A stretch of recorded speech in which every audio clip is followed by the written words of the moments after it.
They say time heals all wounds, but what if time doesn't heal? What if it just deepens the quiet ache? There's a loneliness in grief that no one wants to talk about, the kind that settles in after the flowers wilt and the casseroles are gone and the sympathy cards stop arriving. Everyone else's life moves forward, but yours feels like it's standing still. And today I want to talk about what it feels like when the world goes quiet, but your grief doesn't.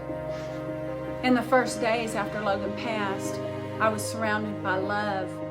My phone buzzed constantly, text, calls, people dropping by with food. The house was full of voices, prayers, and tears. And then, slowly, the calls stopped.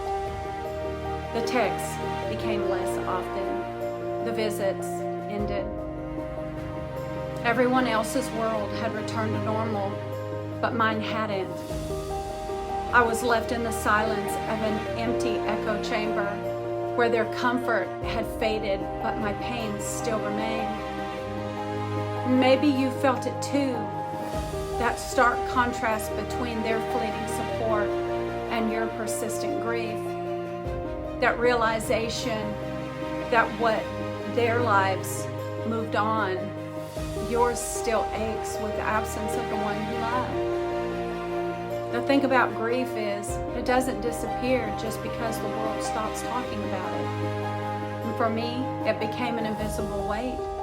Sleeplessness, nights where my mind replayed every memory, foggy days where I couldn't focus or find energy, the emotional exhaustion of triggers, of biting my tongue so I wouldn't burden others with my sadness. And then there's the social awkwardness, mentioning Logan's name in conversation, only to see the topic quickly changed. The silence that follows reminded me of how unseen grief can feel.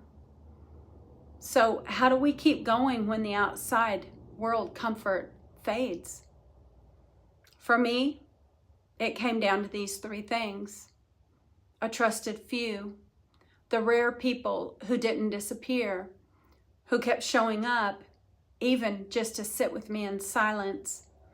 Those relationships became my lifeline.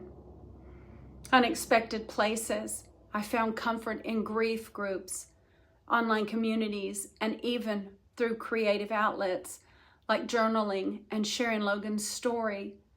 Spaces where my pain wasn't silenced, but it was understood. And self-compassion. This one was the hardest for me, realizing I couldn't rely on external validation. I had to learn to be gentle with myself and to stop feeling guilty for still being sad, and to let God's presence remind me that healing is a process and not a deadline. And here's the truth. Grief doesn't end. It evolves.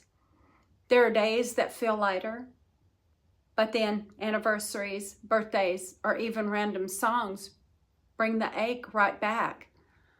And that's okay. It doesn't mean you're broken. It means you loved deeply. Scripture says in Psalms 147:3, He heals the brokenhearted and binds up their wounds. Notice it doesn't say He erases our pain. It says He binds it. He helps us carry it. And that's what grief becomes, a long shadow, not something to get over, but something to learn to carry as part of our story. So where does that leave us? How do we live with the shadow of grief without being consumed by it? For me, it's been about building a new normal.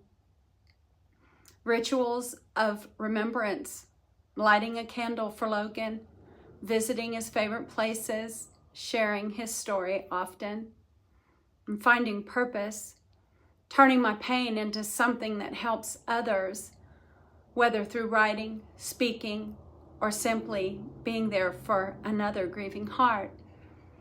Embracing the presence, letting myself smile and feel joy without guilt, realizing that grief and joy aren't enemies, They can coexist.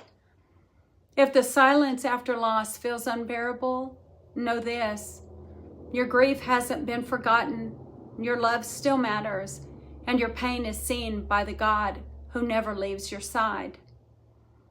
I'm Angela Frazier, learning to live with both the ache of loss and the gift of God's presence. May you find courage to carry your grief and grace to embrace the life that's still before you. Get your free devotional journal, Beauty in the Valley, inspired by Logan's journey home, at the link below. And with love always, Angela and Logan.